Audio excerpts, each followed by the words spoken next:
A paz do Senhor para todos. Vamos, nesta oportunidade, falarmos sobre a lição de número 7, que tem por título Davi é ungido rei. Texto áureo que encontra-se no primeiro livro de Samuel, capítulo 16, versículo 13, tem como referência assim: Então Samuel tomou o vaso do azeite e ungiu no meio dos seus irmãos. E desde aquele dia em diante o Espírito do Senhor se apoderou de Davi. Então Samuel se levantou e se tornou a Ramá. A verdade prática reza assim: o propósito da unção é capacitar o obreiro para desempenhar a obra de Deus e com autoridade vencer os gigantes. Temos aqui na leitura diária o livro de Isaías, capítulo 61, versículo 1, a segunda epístola aos Coríntios, capítulo 1, versículo 21 e 22, Atos, capítulo 1, versículo 8, primeira epístola de São João, capítulo 2, versículo 20, livro de Isaías, capítulo 55, versículo 8, e o evangelho que escreveu São Marcos, capítulo 10, versículo 45. A leitura bíblica em classe que encontra-se no primeiro livro de Samuel, capítulo 16, versículo 1 ao 13. Nesta lição, nós vemos que o escritor ele destacou alguns tópicos, né? Como Davi, o rei ungido, Davi, o rei que era servo, Davi, o rei que era guerreiro. Nós vemos que nessa lição, nós observando aqui o que o escritor lhe colocou, nós vemos no primeiro tópico que ele faz uma referência sobre o significado e o propósito da unção, né? Faz referência de duas palavras hebraicas e ele vai colocar a importância dessa unção, né? Da pessoa ter essa unção, o seu simbolismo também, como um ato que foi ordenado por Deus. Então, essa unção passa a simbolizar o derramamento do Espírito do Senhor, né? Há também de ressaltar que nós que somos da igreja, nós que fazemos parte dessa nova aliança, temos sim a necessidade de termos o Espírito Santo de Deus em nossas vidas. Até porque quando o homem ele recebe a Jesus como Senhor e Salvador de sua vida, logo ele recebe o Espírito Santo e vai fazer um processo de regeneração, levando à santificação. Mas quanto àqueles que vivem de uma maneira incorreta, vivem de uma maneira sem valorizar ou sem dar importância à presença do Espírito Santo, vale ressaltar que na Epístola aos Romanos, no capítulo 8, aqui a partir do versículo 9 diz: Vós, porém, não estáis na carne, mas no Espírito, se é que o Espírito de Deus habita em vós. Mas se alguém não tem o Espírito de Cristo, esse tal não é dele. Notamos que o próprio Senhor Jesus, ele ressaltando no Evangelho de São João, nos capítulos 14, capítulo 15, 16, ele ressaltou a importância do Espírito Santo, que ele enviaria o Espírito Santo. Por isso que é de fundamental importância examinarmos a nós mesmos se o Espírito está em nós, pois, como falou, como escreveu o apóstolo Paulo na segunda epístola aos Coríntios, no capítulo 13, no versículo 5, acompanhe comigo. Segunda Epístola aos Coríntios, capítulo 13, versículo 5, diz assim: Examinai-vos a vós mesmos, se permaneceis na fé. Provai-vos a vós mesmos, ou não sabeis quanto a vós mesmos, que Jesus Cristo está em vós, se não é que já estáis reprovados. Então nós temos que examinar a nós mesmos e procurar ver se o Espírito Santo está em nós. Isso é notório quando fazemos a vontade de Deus e quando estamos andando em conformidade com as santas Escrituras. Logo, teremos o fruto do Espírito em nossas vidas. Mas quando nós começamos a praticar a iniquidade, começamos a andar de uma maneira tortuosa, logo estará em evidência os frutos da carne. E quem está na carne não pode agradar a Deus, logo está enganando a si mesmo e não a Deus. Por isso que é necessário a importância do Espírito Santo. No Antigo Testamento, alguém ou algum profeta ou algum rei, né, vinha o Espírito sobre ele, né, quando tinha aquela unção, né, que vinha sobre a pessoa, então ela tinha agora a autoridade, estava legalizado para algo, ou para o ministério profético, ou para exercer a função de rei. No caso aqui, no capítulo 16, do livro de Samuel, no primeiro livro de Samuel, nós vemos que anteriormente Saul tinha sido ungido rei, mas por conta das suas desobediências, por conta das suas atitudes reprovadas por Deus, então ele foi destituído.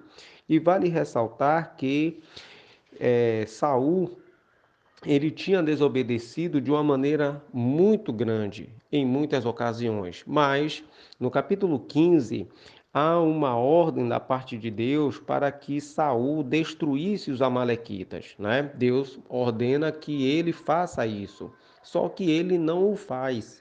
E se ele fizesse, estaria obedecendo a Deus, mas ele não obedece ao Senhor. Por isso que é de fundamental importância na vida do crente a obediência, assim como a fé, como o apóstolo Paulo vai ressaltar na Epístola aos Romanos, no capítulo 1, no versículo 5. Então, quando Saul ele não obedece essa ordem divina, então o que é que ele vem como consequência?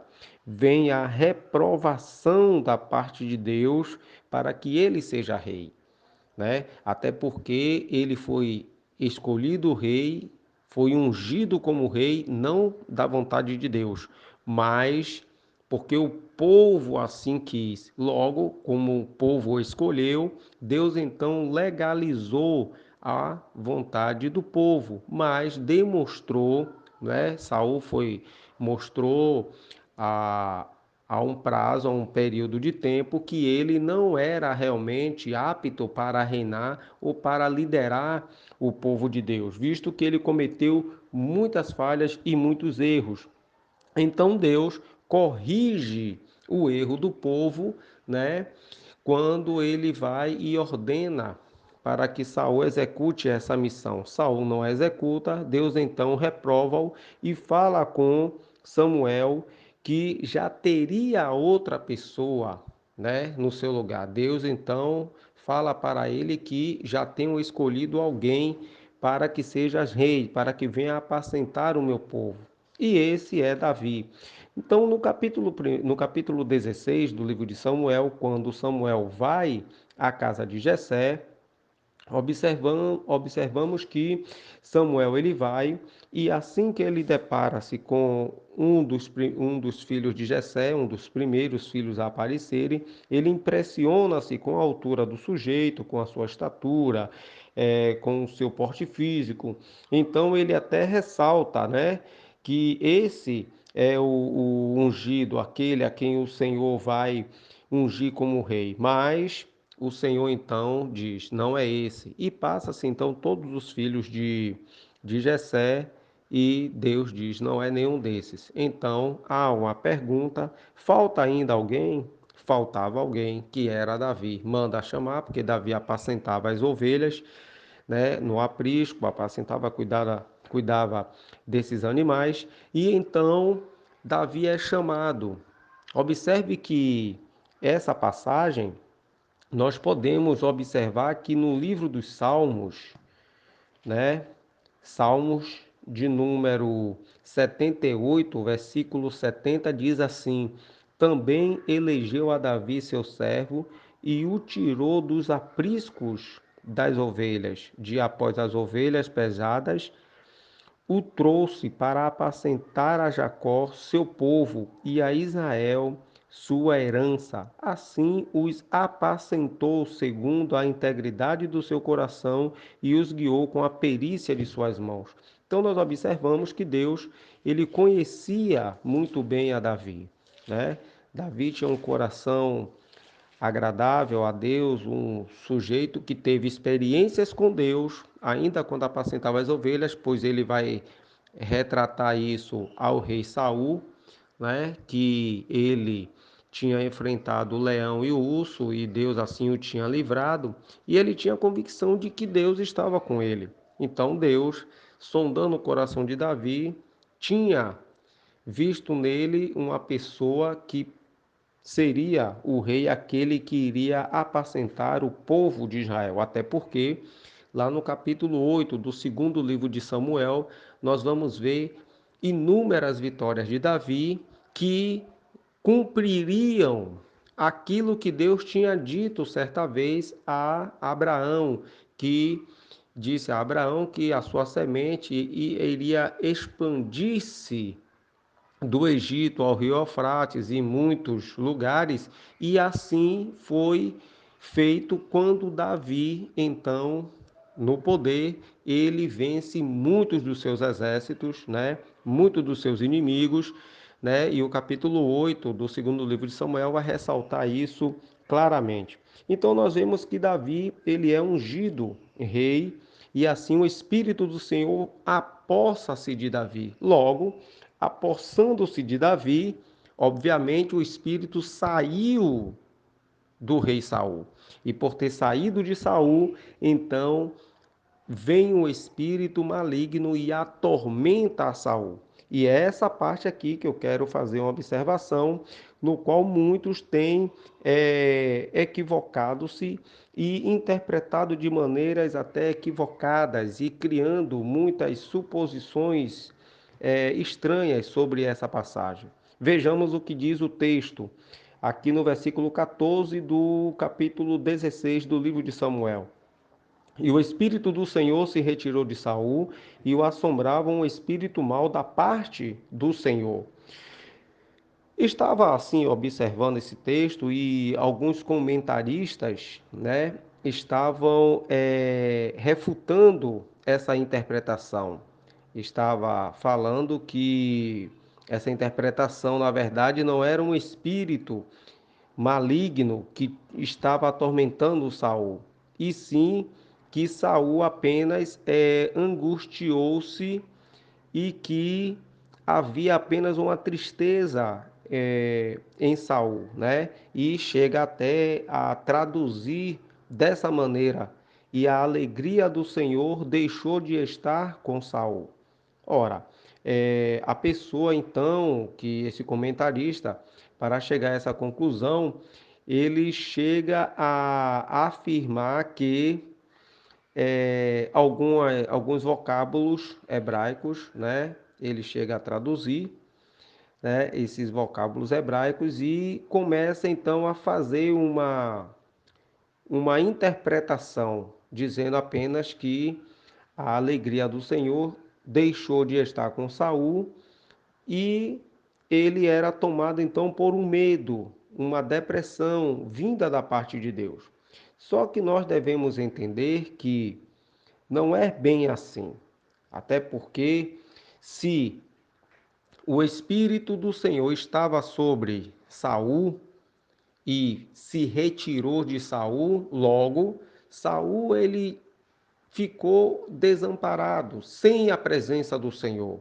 E ele ficou vulnerável para que espíritos malignos o perturbassem e o atormentassem. Até porque vamos observar que o texto lá em Efésios, no capítulo 2, né, no versículo 1, né, vamos lá comigo na Epístola aos Efésios, capítulo 2, no versículo 1, reza assim o texto: e vos vivificou, estando vós mortos em ofensas e pecados, em que noutro tempo andastes, segundo o curso deste mundo, segundo o príncipe da potestades do ar, do espírito que agora opera nos filhos da desobediência. Veja que a Bíblia também vai ressaltar na segunda epístola aos Coríntios, no capítulo 4, versículo 4, que o Deus deste século é Satanás. Vamos entender aqui que, primeiro, essa fraseologia, um espírito mau da parte do Senhor. O escritor, quando ele escreveu, aqui temos que entender a sua idiosincrasia, ele entendia que, ora, se o rei Saul tinha o Espírito Santo, o Espírito do Senhor tinha saído de Saul e agora um espírito maligno o atormentava, então esse escritor ele utiliza essa parte assim, parafraseando, ora, ele já não tem o Espírito do Senhor. Logo, por não ter o Espírito do Senhor, um espírito maligno vem o atormentar porque Deus o permitiu. É mais ou menos dessa maneira que devemos entender essa fraseologia, um espírito mau da parte do Senhor. Até porque no livro de Juízes, no capítulo 9, a partir do versículo 22, nós temos que interpretar e entender que um espírito mau, ele criou uma situação entre Abimeleque e os cidadãos de Siquém, e aí houve a derrota e a justiça, né, quanto às impiedades que Abimeleque e os cidadãos de Siquém fizeram, né?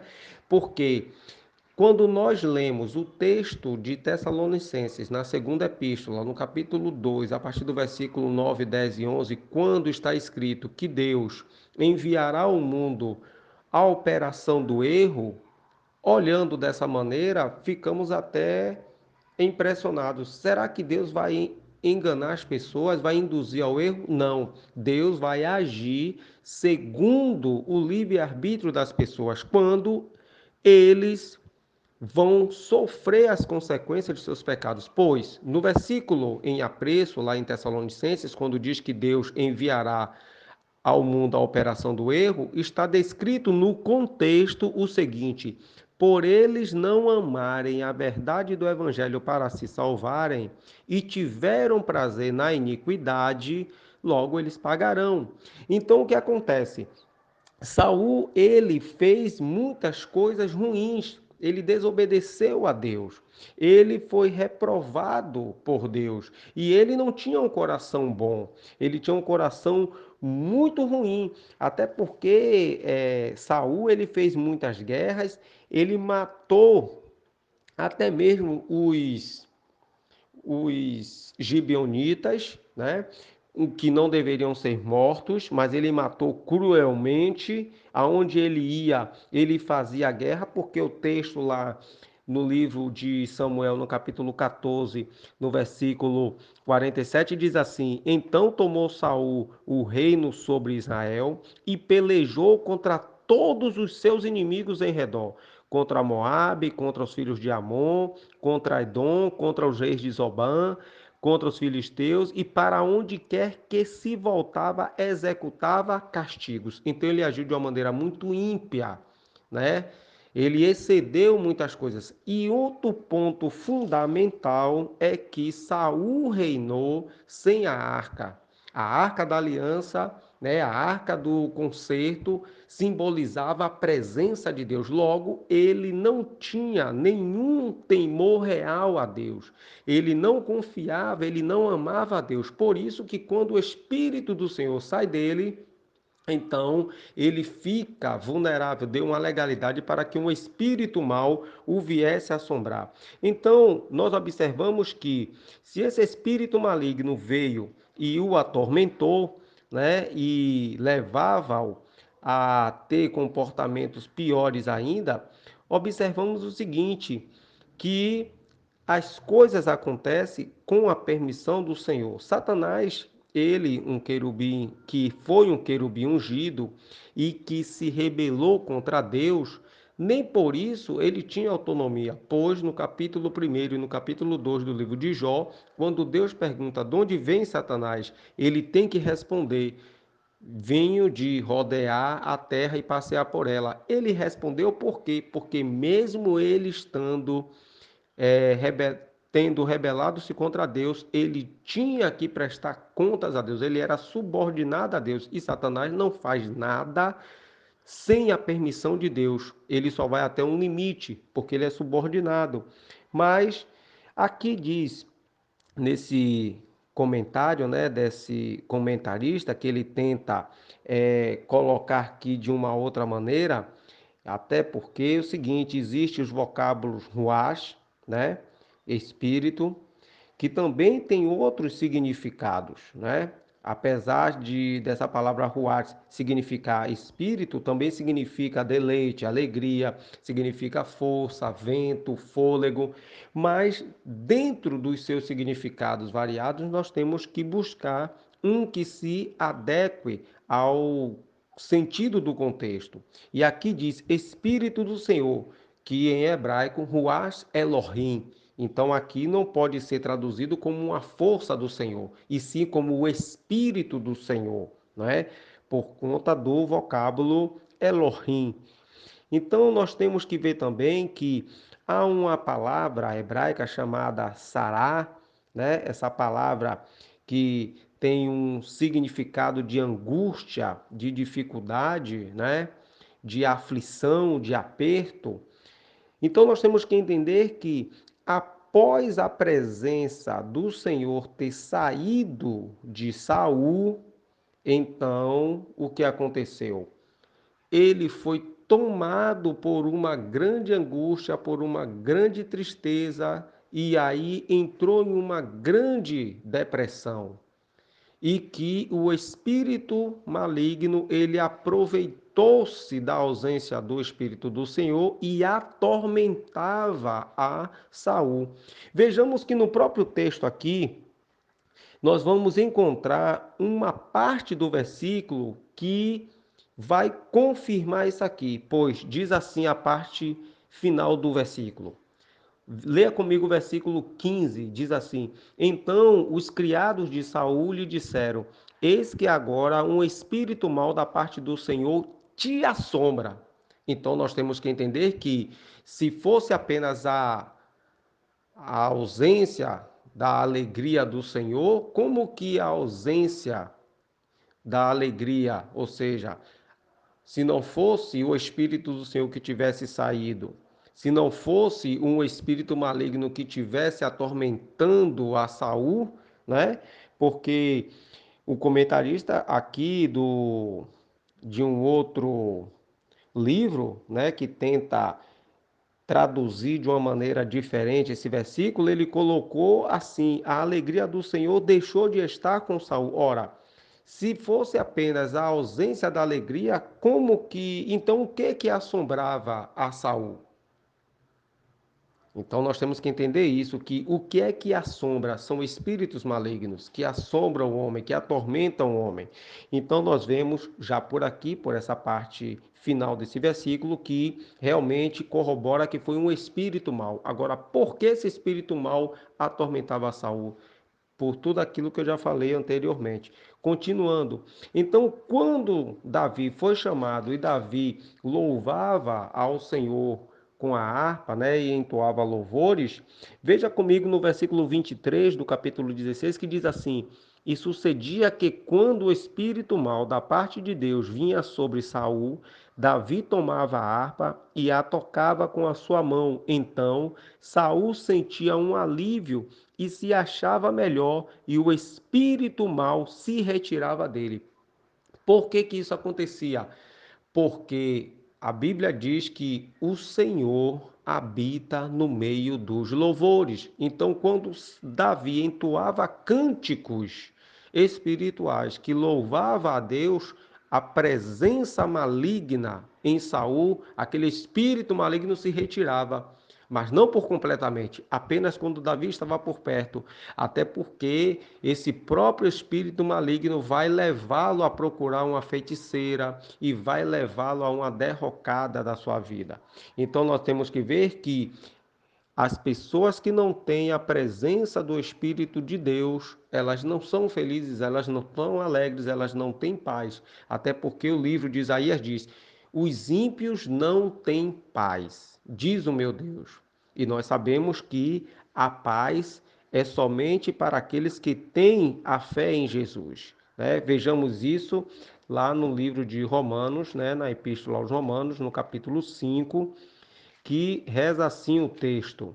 Romanos, capítulo 5 diz assim: sendo, pois, justificados pela fé, temos paz com Deus por nosso Senhor Jesus Cristo. Até porque o Senhor Jesus disse assim: deixo-vos a minha paz, não a paz que o mundo a dá. E nós vemos que o mundo, apesar das suas alegrias, das suas festas, de tudo aquilo, eles não têm paz. É tudo passageiro e estão sendo guiados pelo espírito que opera no mundo, que é Satanás, o espírito maligno que conduz o homem à perdição. Então nós vemos que aqui no capítulo 16, realmente Davi, quando entoava cânticos espirituais na harpa, ele naquela ação havia o que? A retirada de um espírito maligno da vida de Saul, né?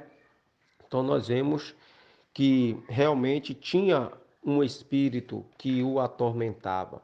Outro ponto também que eu quero ressaltar aqui rapidamente é que o escritor dessa lição ele vai dizer que a atitude de Davi foi estratégica para que Deus o colocasse na corte de Saul, local onde os planos divinos seriam executados. Isso está descrito no segundo tópico, Davi, o rei que era servo, e no subtópico, ungido servindo. Observe que Davi não usou de estratégia, ele foi obediente, ele era uma pessoa humilde, uma pessoa que obedecia, né? Tanto que ele não revelou a ninguém sobre a unção que Deus derramou sobre ele, né, através de Samuel, quando o ungiu na casa de seu pai. Nós temos que entender que Davi só chegou até ao palácio porque por conta da questão do gigante, quando ele vai levar o alimento aos seus irmãos e vê o gigante afrontando ao povo de Israel. E aí ele acaba confiando no Senhor, ele toma a iniciativa de enfrentar esse gigante e assim ele acaba matando o gigante, casando com a filha de Saul e entrando no reino e tendo acesso ao reino. E Deus vai assim cumprindo a sua vontade. Davi estava obedecendo, até porque vale ressaltar que o texto vai dizer que por onde Davi ia, todos observavam que o Senhor era com ele, né? Então nós temos que entender que quando Deus está na vida do homem, tudo vai bem. Deus na direção, tudo vai bem. Tudo vai de acordo com aquilo que Deus deseja fazer quando nós obedecemos a sua voz. E vale também ressaltar aqui que no capítulo 18 do livro de Samuel, né, no versículo 12, diz assim: "E temia Saul a Davi, porque o Senhor era com ele e se tinha retirado de Saul." Observe que o próprio Saul tinha consciência de que o Senhor não era com ele. Então, se o Senhor não era com ele e o Senhor não estava nele, quem estava nele então? Algum espírito maligno que aproveitou da situação e o atormentava muitas vezes, né? Que Deus assim vos abençoe, né? Que possamos aprender mais e mais da palavra de Deus.